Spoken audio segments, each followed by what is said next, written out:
সকলকে নমস্কার এবং শুভ সন্ধ্যা।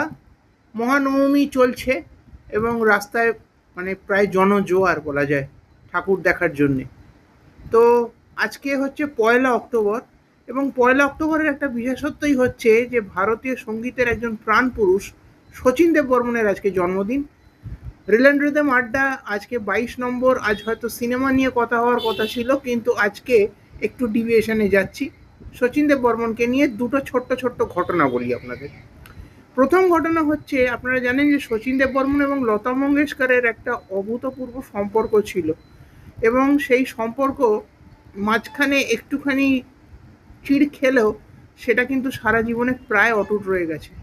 এবং শচীন দেববর্মন একটা অদ্ভুত কথা বারবার বলতেন যে আমাকে লোতা আর তবলা এনে দাও, আমি গান বানিয়ে দেবো। হ্যাঁ, ঠিকই শুনেছেন, লোতা। উনি লতা বলতেন না, উনি লতাকে LOT অর্থাৎ লোতা বলে সম্বোধন করতেন। লোতা আর তবলা এনে দাও, আমি একটা গান বানিয়ে দেবো। ভাবুন কি কনফিডেন্স একজন মানুষের। দ্বিতীয় ঘটনাটা হচ্ছে মান্না দেকে কেন্দ্র করে। তো মান্না দে একবার একটা শচীন দেববর্মনের গান গাইছেন। তিনি বুঝতেও পারেননি পেছনে কখনো তো তার কাকা কৃষ্ণচন্দ্র দে বা কেসি দে এসে দাঁড়িয়েছেন।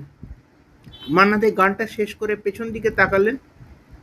কৃষ্ণচন্দ্র দে তাকে জিজ্ঞেস করলেন, মানা, তুই শচীনের গান গাইছিস? উনি বললেন, হ্যাঁ। শচীনের মতো করে গাইছিস? উনি বললেন, হ্যাঁ।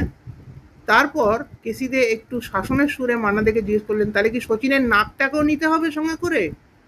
অর্থাৎ মান্না দে গানটা গাইছিলেন শচীন দেববর্মনের সেই নাকি সুরে। অর্থাৎ শচীন দেববর্মন একটা অদ্ভুত ভাটিয়ালি স্টাইলের নাকি সুরে গান গাওয়ার যে প্রবণতা, সেটাকে মান্না দে সম্পূর্ণ নকল করছিলেন।